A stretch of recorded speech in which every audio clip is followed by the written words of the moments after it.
O keep my soul, and deliver me, let me not be ashamed, for I put my trust in thee. If we translate this sentence again literally, it can be said, preserve my soul. Save me. Let me not be ashamed. Because I have taken refuge in thee. Here, keep means to keep, to preserve, with the meaning of asking to lead my soul to heaven. Also here, being ashamed refers to falling into that lake of fire of hell. That is, this word is a plea for God to save my soul, lead it to that kingdom of heaven, and not let me fall into that lake of fire of hell. But the interesting thing is that he puts the reason and ground for that plea in God. Here, in front of the phrase, for I put my trust in thee, because I have taken refuge in thee, the Hebrew conjunction key is used, clarifying that reason and ground. That is, the reason and ground for which David pleads to save his own soul, lead it to that kingdom of heaven, and not let it fall into that lake of fire of hell, is because David himself has taken refuge in God. That's right.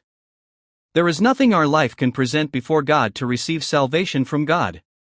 Because what our life has done before God is only iniquity. We remember that only since we were born, no, since we were in the mother's womb, our life was conceived in the midst of iniquity, and we were thrown into the midst of a world overflowing with all kinds of iniquities, and in the midst of that, we grew up eating and drinking all kinds of iniquities.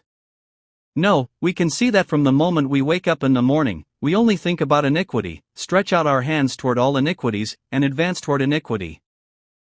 Then, what can such a human boast about and present before God? Nevertheless, some person might, shamelessly, boast about and present their own righteousness, goodness, and good deeds before God. God! At that time I performed such and such a good deed, do you remember?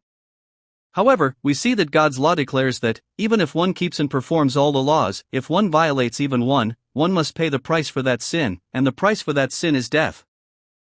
In James 2 verse 10 also, it says, for whosoever shall keep the whole law, and yet offend in one point, he is guilty of all.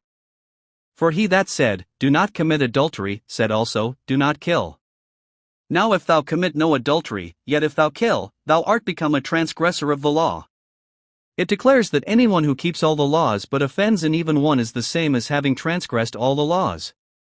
For example, envy, jealousy, strife, deception, dissipation, lewdness, or pride.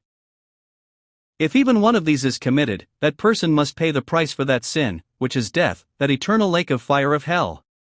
Then, what can such a human present and boast about to receive salvation from God? To receive salvation, there is no other way than taking refuge in God.